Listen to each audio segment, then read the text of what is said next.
Welcome back to Alice Talks Football, and welcome back to another live Manchester United news and update show.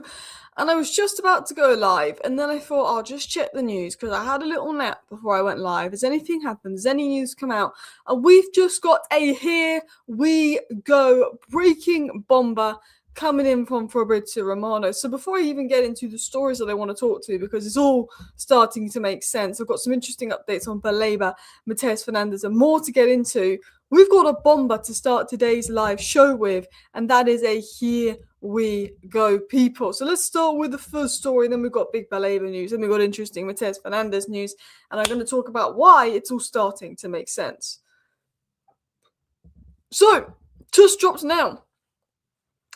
Michael Carrick will stay at Manchester United as permanent manager confirmed. Directions clear for weeks. Plan apparently approved by Sir Jim Ratcliffe. Deal set to be signed soon. New deal for 2 years plus option to extend or directly 3 years, but no doubts. Carrick will say yes and sign contract. So basically, it's affirmed without being officially confirmed, but basically 99.999999999% confirmed that Michael Carrick will be manager of Manchester United next season. I woke up from my nap, I saw this is done. I was going to cover these stories that Bruno Fernandes has been named the Players' Player of the Year and the the Sir Matt Busby Player of the Year. JJ Gabriel got under 18s Player of the Year. Tyler Fletcher got Manchester United Reserves or under 21s Player of the Year. And Dorgu got Goal of the Season for what I believe was that goal against Arsenal. So they are your Manchester United award winners. Remember, you can go over to the Premier League app and actually vote for Bruno Fernandes. Arsenal fans have been on it. They've probably been more on it than Man United fans. So there is a chance that Declan Rice might beat Bruno to this award because Arsenal fans seem to care, even though they're in the Champions League final. But obviously, I was going to cover that Man United are going to give Carrick a 2-year new deal. Obviously, big news coming in here, and I think this is particularly important. And I think this is something that not many people have mentioned, but I think this is one of the most important things: is that Steve Holland is going to stay. Woodgate fine, Evans fine, but Steve Holland in particular. Steve Holland is going to stay. I think if we'd have kept Carrick and not kept Steve Holland, I think I would have had maybe some internal concerns. But Steve Holland is going to stay, so that is very good news in itself.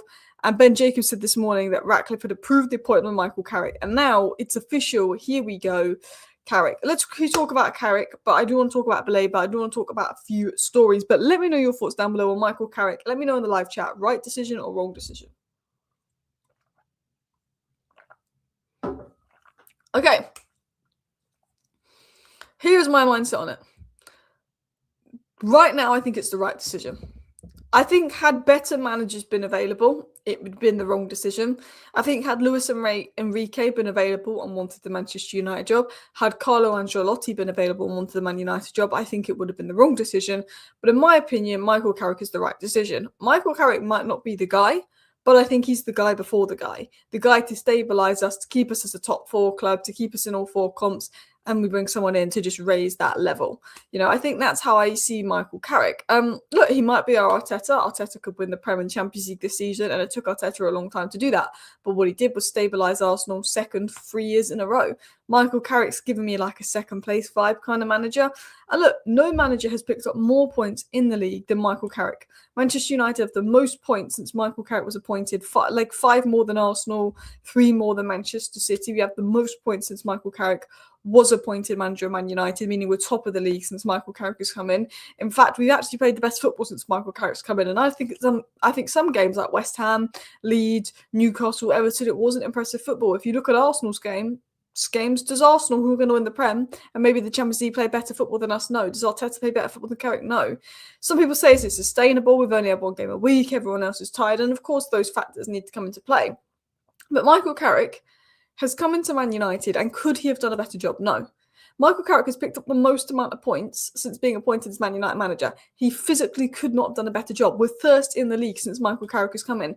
This is a squad that Kobbie Mainoo was about to be kicked out of for Conor Gallagher if Ruben Amorim stayed. If Ruben Amorim had stayed, he'd have sold Mainoo for Gallagher. Bruno Fernandes was being played as a defensive midfielder. Bruno Fernandes is now going to win PFA Player of the Season. Michael Carrick could not have done a better job.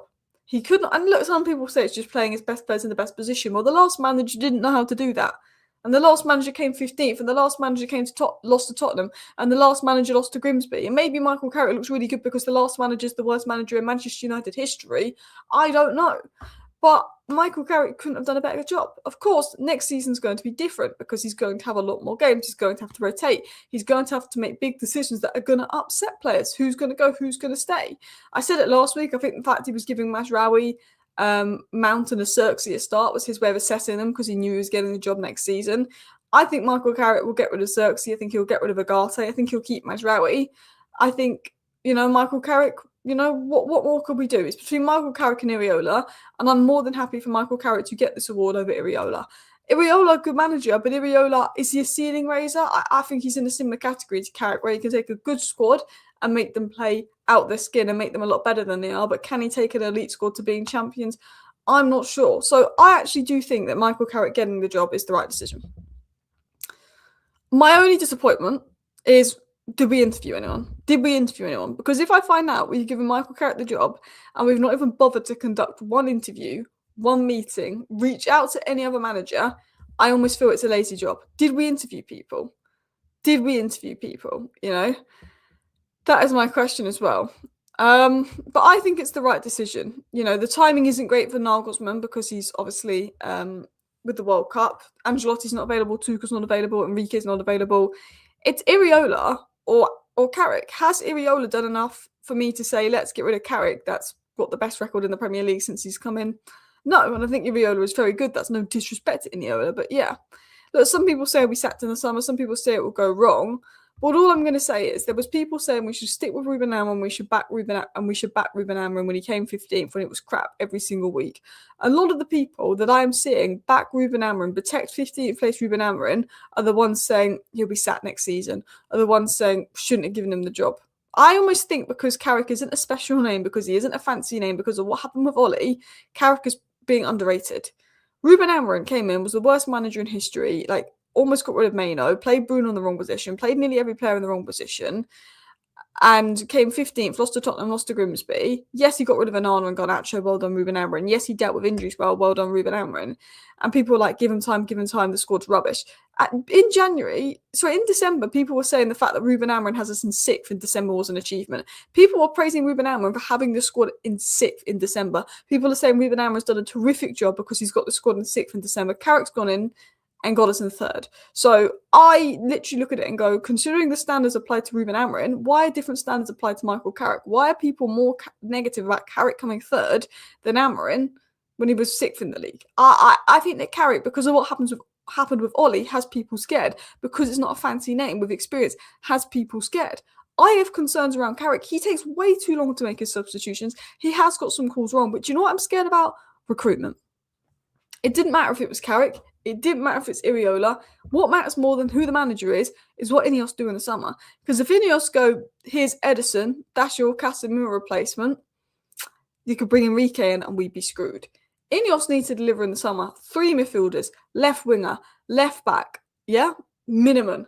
Xerxes replacement, maybe another centre-back for depth. 7 signings. 3 midfielders, left back, left wingers, Xerxes replacement, another centre-back for depth. 7 signings, second goalkeeper, 8 signings, but at least 6. I want a minimum of 6 signings and 4 starters. I want a minimum of 4 starting players and 6 signings.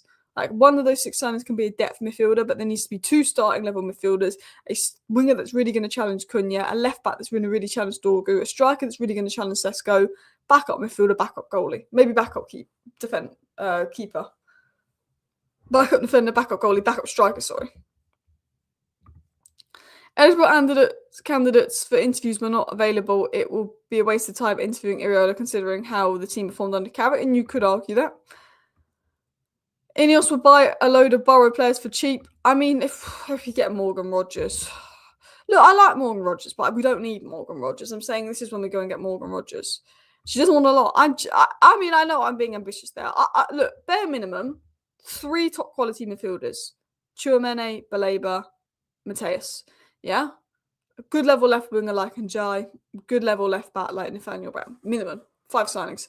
Would like another striker because I think Xerxes will go. Would like another defence because De Ligt has undergone surgery. Leach is already injury prone. Maybe a better backup keeper because Bayendier is shite. But, if Le Mans gets injured, there's trouble there. But yeah, that's the way I see it.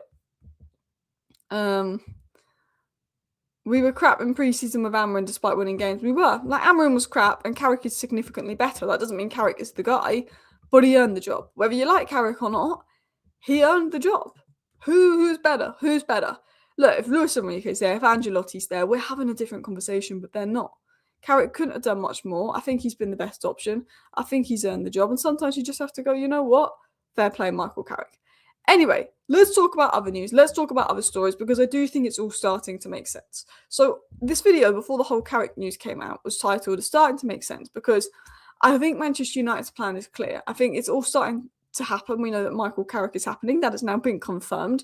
But I think, the recent links with Mateus and Edison and Baleba and more, I think United's plan for the summer is starting to make sense. And a lot of tier 1 journalists have been asked what deal they think will happen this summer, and they've all said Carlos Baleba. All the top level journalists like Romano and that all believe Carlos, if they had to guess a deal to happen, would go with Carlos Baleba. But before I even talk about that, I want to talk about general news on transfers, and we're going to talk about Baleba, Mateus, Tchouaméni, and more. As with Cunha and Mbeumo, expect to see more recruits from the league whose numbers are among the best in Europe, are robust with high availability, good age, and strong characters who want responsibility. Priorities: 2 midfielders, a left winger, left back, a centre back, and adding proper quality in depth, says Melissa Reddy. Now, I look at Arsenal's summer transfer window, and I'm actually going to get up on the screen, transfer window. I look at Arsenal's summer transfer window. I think the reason, everyone thought Liverpool was going to win the league at the start of the season, but I think the reason Arsenal won the league is because they built such elite depth that even when they had injuries, others couldn't compete with them. So Arsenal brought in Subamende and Norgard in midfield, Subamende's played about 20 minutes because Rice didn't get injured. Sorry, not Subamende. Norgard's played 20 minutes because Rice never got injured. Subamende came in to replace Partey. So they brought Subamende and Norgard in midfield.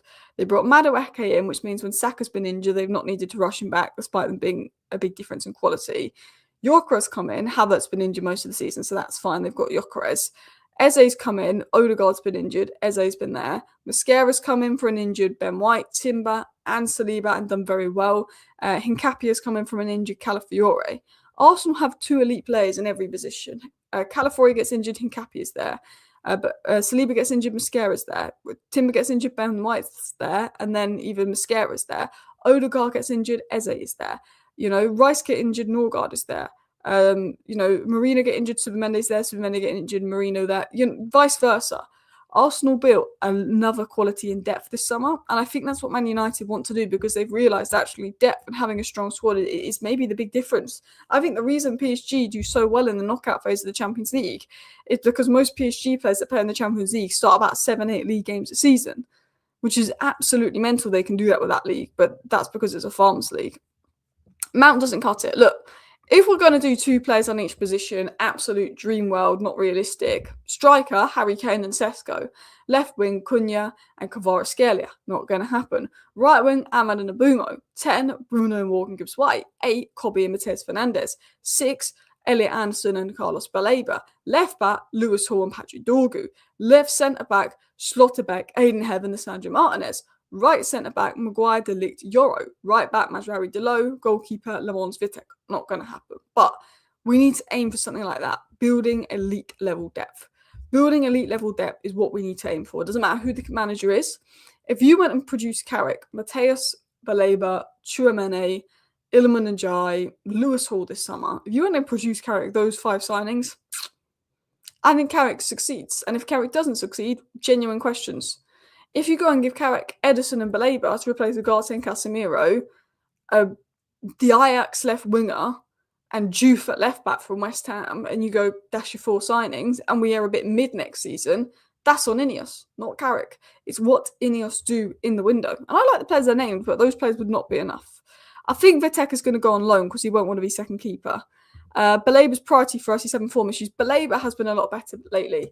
Baleba has actually been pretty good in his last 5-6 games for Brighton. He was obviously good at AFCON. Baleba's form has taken a slight twist. You know whose form has been bad lately? Wharton. No one is talking about it because he's English. Wharton, last 3 months, crap. Baleba, last 3 months, got better. I'm going to tell you that for a fact. Baleba was crap first half of the season. Baleba went to AFCON, was good, came back, had a few good games, then went crap again, has been good. Is Baleba playing better now because he's happier? Brighton are challenging for Europe, they're playing better. Maybe. Yes, Baleba, a player we would have spent 75, 80 million on last season, is not a player we should be spending more than 55, 60 million on this season, to be honest. He's not had the best season, but he has genuinely improved. I mean, I'll show you like this. Look, I've watched some of his games and spoke to Brighton fans, but I was just going to look at his player ratings. Like, as you can see, there has been a little bit of an improvement. It's not a big enough sample size, but his last 3 games, he's in the green. Before that, he was in the orange. His last 3 games, he's been very good. He was good in the 3-0 win against Chelsea. Despite losing 3-1 to Newcastle, he was their best player. I spoke to a Brighton fan about that. And he was good in the 3-0 win versus Wolves. Yes, he was a little bit poor before that, and he did drop off in form. And we've seen here he dropped off in form. And then he goes to AFCON. And despite his ratings being quite low for AFCON, he was good at AFCON, if you use your eyes. Comes back from AFCON, has a really good game in the Fulham game. But yeah, Baleba has had a mixed season. It doesn't take a genius to tell you that. But I'm still open to Carlos Baleba at Manchester United. But for the right price, he's not worth spending 80 million on. If they want 80 million, that's 70 million they can F off. You know, he's not worth that kind of money. But I think he's had a better season than people give him credit for. What's your thoughts on Baleba? He's not a Casemiro replacement, but yeah. What did you think of that Mount DM game? Never again. Thank you for the super chat. Never again. Look, Mason Mount worked under Amorim because Amorim played a left 10, and Mason Mount was half decent when he played under Amorim. Mason Mount's not going to work under Carrick for me. The way I see it is, Baleba's a second midfield signing. Anderson, Tchouameni or Tonali has to be the Casemiro replacement. Baleba hasn't done enough this season for me to say he can replace Casemiro, but I believe he can replace Agate. Let's talk about the Baleba news, because obviously Romano was asked, what deal he thinks is most realistic. He said Carlos Baleba. Laurie Whitwell said that Carlos Baleba is the one he can see Man United signing. And Fabrizio Romano over the last months has been saying Baleba deal is still very much on and that United will try again this summer.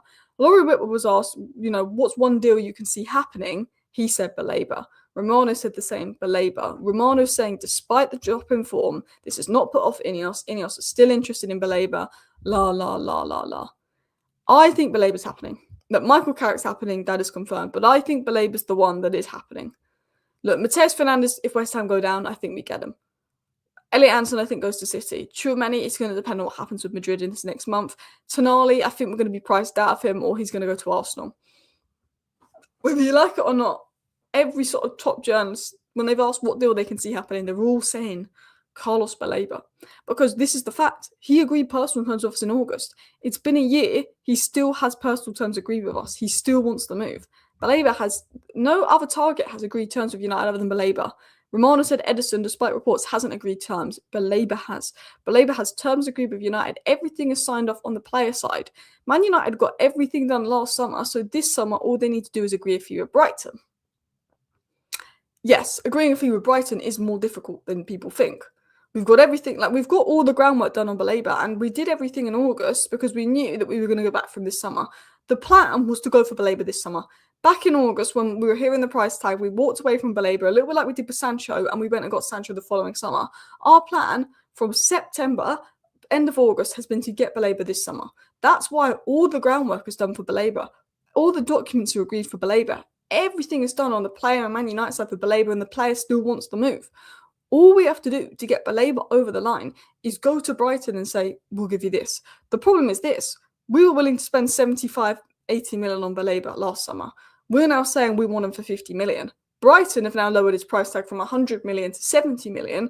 Man United are saying 50 million. So I think we meet in the middle and pay 60 million. I think that's what's going to happen.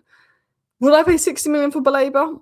If Elliot Anderson is going for 120 million and Adam Morton's going for 100 million, then probably I would spend 60 million on Baleba. But if, Elliot Anderson goes for something like 80 million to City, then I don't want us to spend more than 50 million on him. You know how the market is. You know how people are like, they wouldn't spend 60 million on Iliman and Jai, but I'm like, well, Alanga was 55 million, Madueke was 55 million, Gittins was 55 million. That's why I was angry when we only got 40 million for Garnacho. Getting 40 million for Garnacho looks good now, but when I see that Gittins, who's worse than Garnacho, and ask every Chelsea player that, who had 1 goal in 9 months for Dortmund, went for 15 million more, and they're not even a rival, I was outraged that we got 40 million for Garnacho because I went, how can you spend 55 million on Gittins? We should be getting 55 million for Garnacho. Madueke, older than Garnacho, worst season, 50 plus million. I look at it and I go, it kind of also depends on the market, but every top source is saying Baleba is the one that they believe will happen. Because all we've got to do is agree a fee with Brighton, but that isn't easy. I'm not going to lie to you. I'm not going to say, yeah, we'll agree a fee with Brighton tomorrow and it could be done tomorrow. No, it's going to be difficult. It took us 7 weeks to agree a fee with Brentford for Mbumo. Dealing with Brentford in the summer was a nightmare, and dealing with Brighton will be an absolute nightmare. But with Baleba pushing for the move, with Man United, maybe unsettling him a bit, with his mixed season, I do think Brighton will get to a point and go, yeah, they were willing to give us 80 million last year, but we'll take the 60 million and leave it. I do think Brighton will get to a point where they say, you know what, we'll probably just take this fee and leave it. Maybe Viva will pull a rabbit out of a hat. Maybe the third midfielder is a rogue name. But I'll say it now. If you can get Baleba and Mateus Fernandes done first couple of weeks of the window, that's a great start. Baleba and Mateus Fernandes would be phenomenal options for midfielder 2 and 3, but not midfielder 1. Midfielder 1 has to be the Casemiro replacement, someone that's going to fill big boots. If you get Mateus Fernandes and Baleba as midfielder 2 and 3 done early in the window, congrats.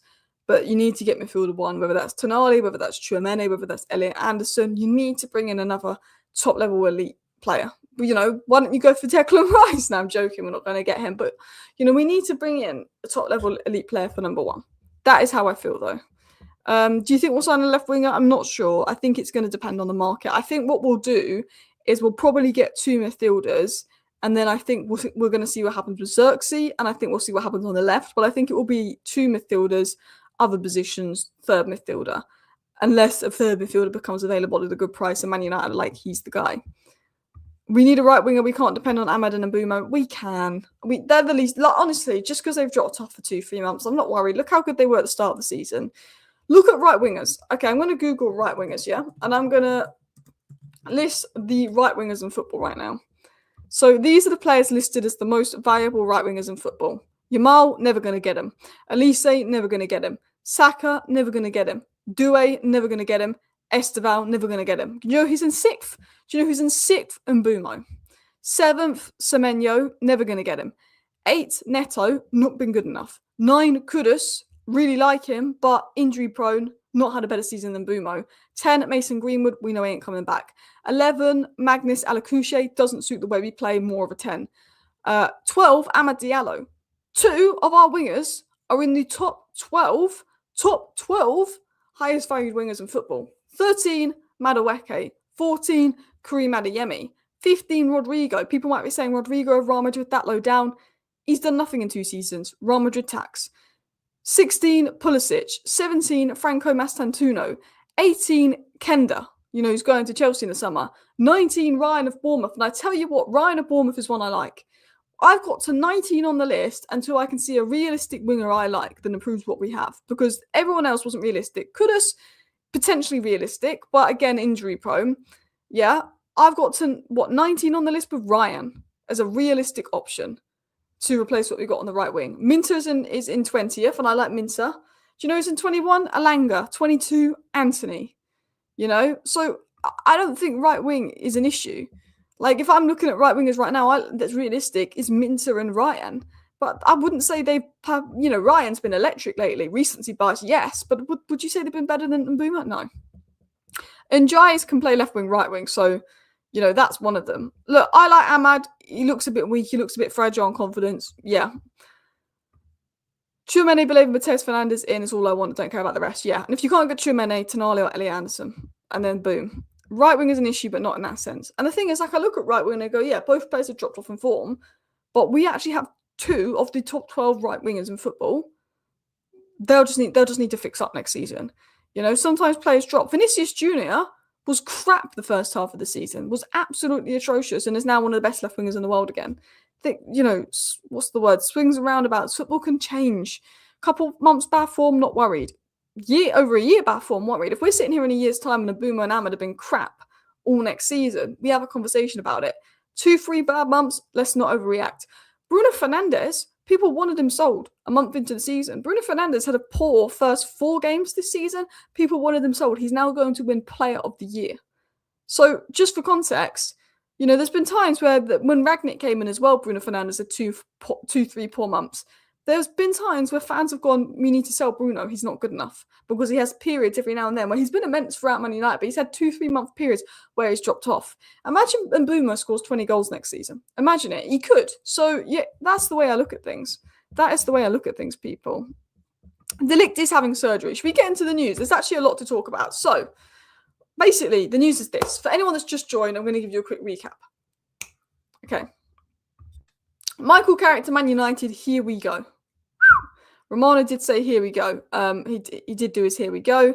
Bruno Fernandes, Manchester United, players of the season and player of the season.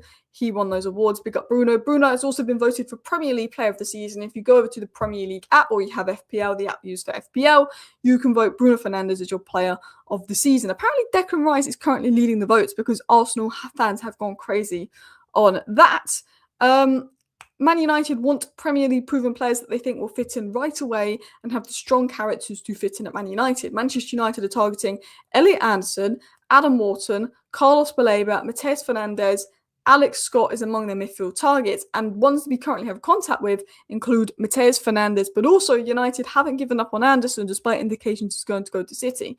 United have been in contact with Matheus Fernandes over the last few weeks, and Manchester United have personal terms agreed with Baleba. Baleba's the only player that's agreed personal terms with Manchester United on that side of things ahead of the summer. Laurie Whitwell was asked what deal he sees most likely to happen, and he said Carlos Baleba. Romano also said the same. And Sully Talks has come out and said it's true. Manchester United have now made initial talks with Matheus Fernandes' representatives to gauge interest, and that Matheus Fernandes, guys, is very, very open to a Manchester United move. So that is stories coming in. Elliot Anderson, there's a sense he's going to go to Manchester City, but United haven't given up. Do United know something we don't? I doubt it. It's probably us being delusional like we did with De Jong, but we're still in for Elliot Anderson. And I think the reason we haven't put any bids in for Baleba yet is because we're waiting to see what happens with Elliot Anderson. In my opinion, Anderson, Baleba and Matheus Fernandes should be the 3 signings we do. I think if we get Elliot Anderson, we should still go for Baleba. But I think United haven't made a bid for Baleba in case they can get Anderson. I think we're wasting our time with Anderson. I think all the stories about Anderson are spin and PR, but Man United still believe they've got a chance, but the player clearly wants City. Matheus Fernandes is Man United's 3rd top target for the summer. The number 1 target is Anderson. The number 2 target is Tchouaméni. The number 3 target is Matheus Fernandes. And Tchouaméni, according to Laurie Whitwell, who said this on Stretford Paddock today, is very high in Manchester United's thoughts, although it doesn't feel like he wants to leave. But now there's been a sudden bust-up with Valverde, things could change. I think United are aware of the situation and ready to move it as an indication, hopefully not a De Jong situation. What Laurie Whitwell is saying on Tchouaméni is we like him, and if we feel there's an indication he'd be willing to come, we'll make the move. But if we don't think he's willing to come, we're not going to bother. We don't want a De Jong 2.0 situation. Samuel Lutko said that Joshua Zirkzee is set to leave Manchester United, but Mason Mount wants to stay. Of course Mason Mount wants to stay because he's on 250 grand a week. Of course Mason Mount wants to stay and prove himself under Carrick despite probably being a rotation player next season.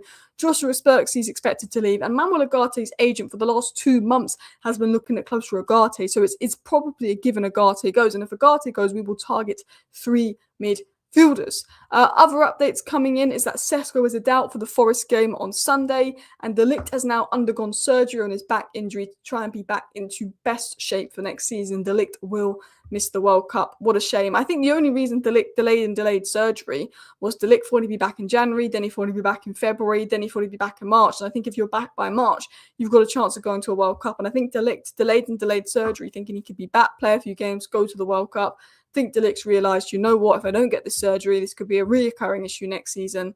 Let's get the surgery sorted.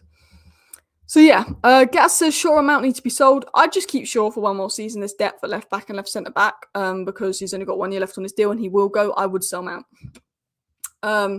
People say pear-shaped by Xmas. I'm quite positive.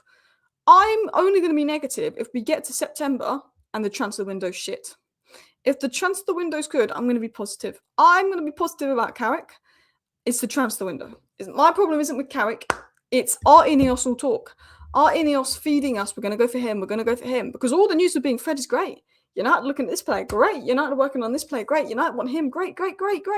We've been linked to some great players. There's been some great news. But is this INEOS spin? Is this INEOS spin? It's are they spinning or are they going to take action? Because if INEOS take action, great. for me, I'm not worried about Carrick. I'm worried about the summer. Because great news stories coming in. Big fan of a lot of the news coming in. But my mindset will stay. You know, I want this player, this player, this player, this player. I don't want this player, this player, this player. I want you to give Carrick a good summer. If you don't give Carrick a good summer, I will be negative and say it's going to go pear-shaped by Christmas. I said Ruben Amorim would go pear-shaped by Christmas, and it basically did. Michael Carrick came in, took us from 6th to 3rd. However, when Amorim was sacked, he wasn't 6th. It wasn't that bad. So we thought. Because we thought that we had a squad that was 10th place level and that Amorim had overachieved coming 6th. We realised with Michael Carrick, actually, this team's good. And that's why Michael Carrick needs better players and better depth to take that team to the next level. I'm not saying win the league, but I want another top 4 finish, and I want us to get to a Champions League quarter-final. I want us to win one trophy, FA Cup, Carabao Cup. I want us to get to a Champions League quarter-final, and I want a top 4 finish. If we win a trophy, get a top 4 finish, and actually get past the round of 16 in the Champions League. And the only way except not getting past the round of 16 in the Champions League is if we're unlucky and get PSG, then fine. If we have a season where we come 6th, we're knocked out the Champions League group stage and we're trophyless, I won't be happy. That said, if they've done F4 in the transfer window and delivered Michael Carrick F4 in the transfer window, I might say Michael Carrick needs to go, but I will say he's not the problem and INEOS are. And I will say that anyway, regardless of what happens, unless INEOS deliver Elliot Anderson, Baleba, Mateus Fernandes, Kvaratskhelia, Harry Kane, Schlotterbeck, and Lewis Hall this summer, and Carrick fails and has us in 6th and out the Champions League group stage with all those players, then I would say it was on Carrick, not INEOS. But INEOS, I'm not saying INEOS need to deliver that. That would be crazy. That is too much for INEOS to deliver. But what I'm saying is, if it goes tits up in December, I will be going on an INEOS, even though I think Michael Carrick could have to go. I will say it's on INEOS for probably not giving Carrick what he needs. Because for me, unless I see INEOS do an absolute madness in the summer and I'm like, that's an incredible summer, I do think if things go wrong, it will be more on INEOS than Michael Carrick. Maybe that's just an unpopular opinion, but I think it will come down to recruitment.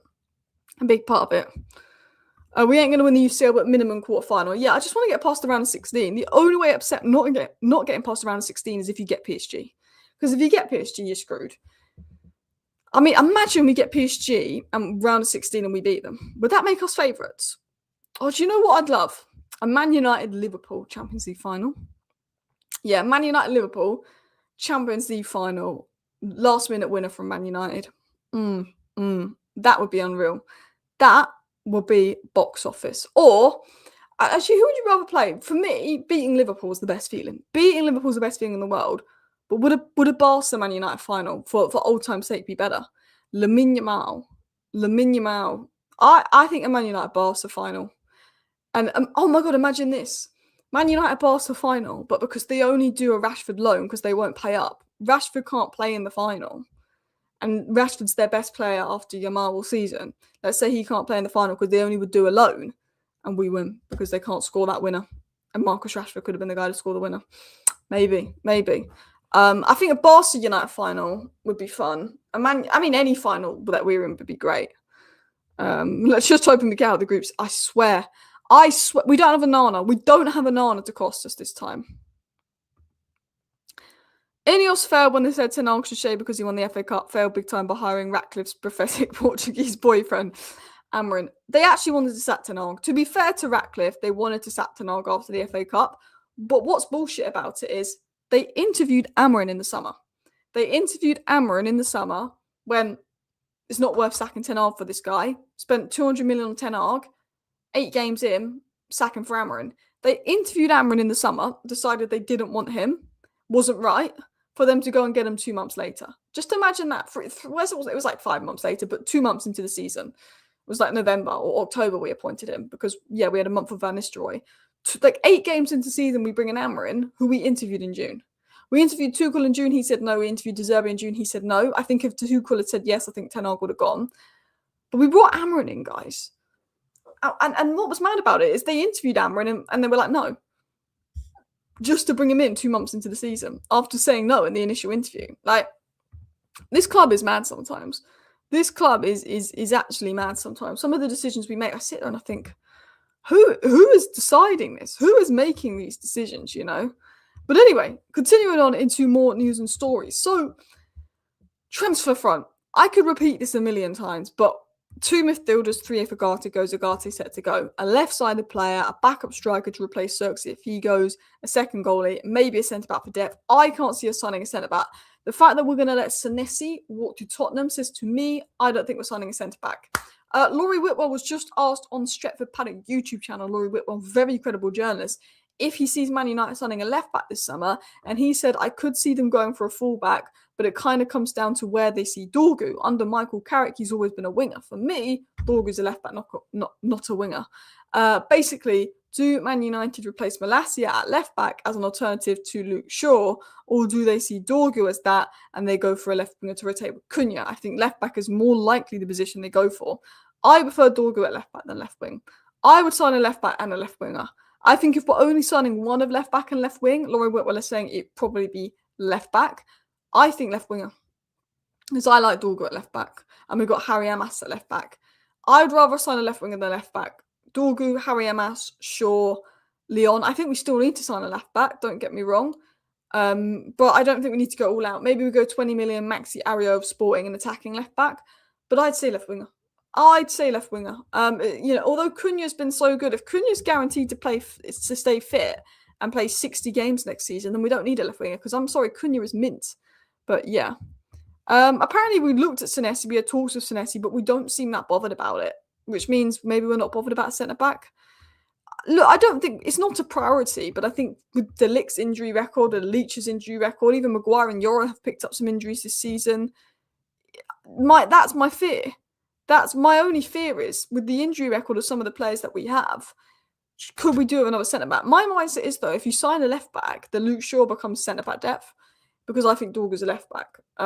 Would you keep one of the youngsters to play left-back? Well, you got Heaven and Yoro that are good youngsters play left-back.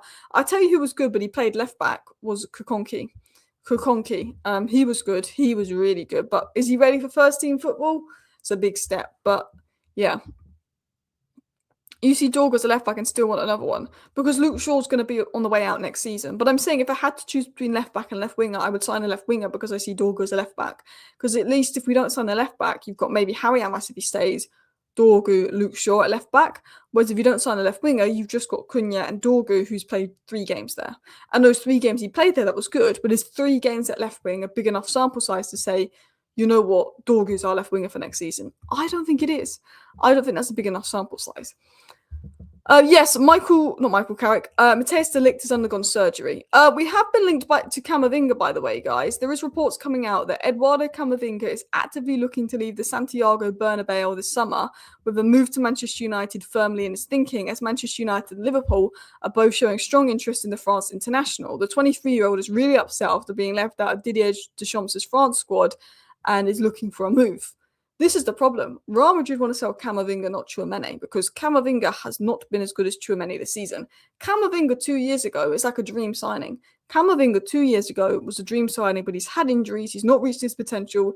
He's not kicked on. Look, if you can get Camavinga for 40 million, who's going to say no? But with his injury record, I wouldn't be spending 60, 70 million on Camavinga. I would spend 70 million on Tchouaméni, but Camavinga is potentially up for sale, so that is an interesting one there. And I think I'll do a video tonight really talking about Camavinga and the stories on that, because there's been a few stories on Camavinga.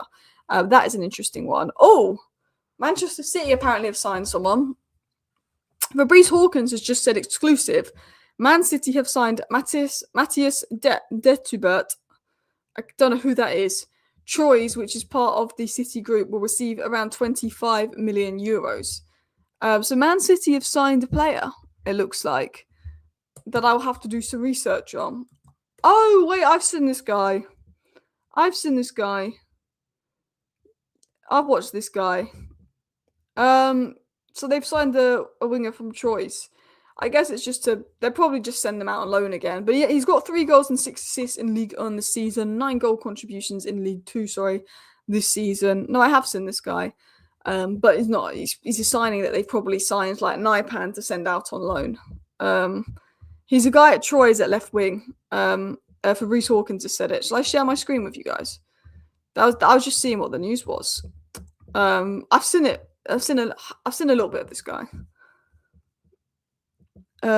This guy here is who City have signed.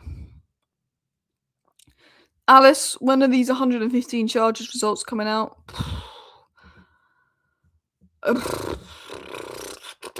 That is your answer. That is your answer on 115 charges. Camavinga's injury prone. Yeah.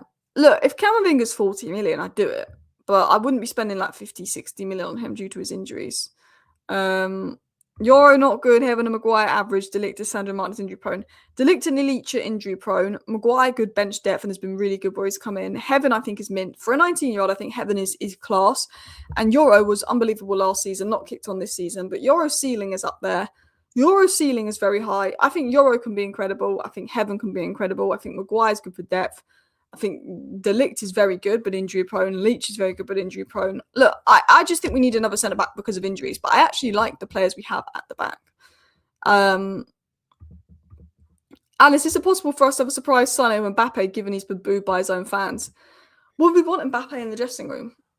I mean, look, I wouldn't say no to Mbappe. I think he's incredible. Is he an issue? Yeah. Is his attitude an issue? Yeah. Is this one of those signings that we're trying to move away from? Yeah. Look, not that Ronaldo was an issue, but when we signed Ronaldo, we should have signed a DM the summer we signed Ronaldo, and I think we struggled to play with Ronaldo. Ronaldo was so good that he got 20 goals at 37 in the Prem. Ronaldo was a different breed, but we struggled that Ronaldo season because we had all these good attackers, but they couldn't play together. There wasn't, Greenwood liked to cut in and shoot, Rashford liked to cut in and shoot, Ronaldo liked to be the main guy. All three of our attackers wanted to be the goal scorer, and there was like a lack of chemistry.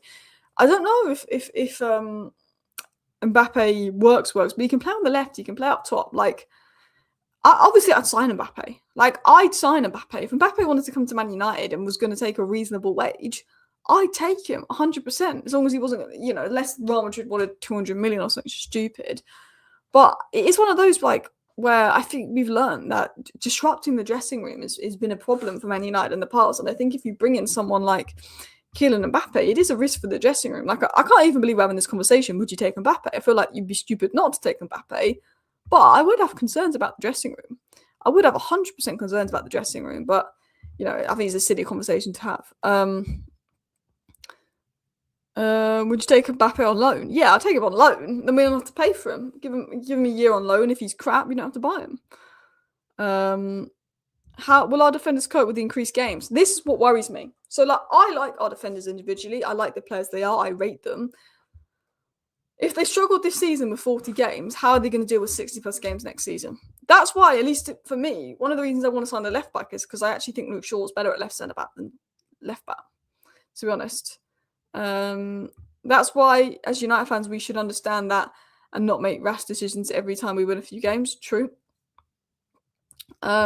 What's the point in interviewing managers? You clearly don't want the Man United job. I don't understand the crab of, did we interview other managers? Well, it's more, did we have an interview with Iriola? Because he was the other clear option and he would have been open to the job. Now, I would have given it to Carrick over Iriola, but I always think it's good to interview a manager and see their ideas. Because, interviewing a manager, you can hear a lot. You can learn a lot about what they plan to do. What would they do if this happened? What would they do if that happened? And we didn't do that with Carrick. So, personally, I think we should have interviewed managers. I'm happy Carrick got the job, but I do think we should have gone out of our way to potentially interview some managers. Listen, people, I am going to end the live stream here. I want to big up everybody for watching today's show. But yes, Michael Carrick, here we go. Bish bash bosh. Tchouaméni, probably not going to happen. Baleba, believed to happen. Matheus Fernandes, one to watch. And yeah, I will be back tonight with a 10-minute roundup show. What I will round up all the latest Manchester United news in 10 minutes because I know that not everyone wants to watch a 40-minute live show, although I do try and keep my live shows to 30 minutes. But that Carrick news happened as I was about to go live.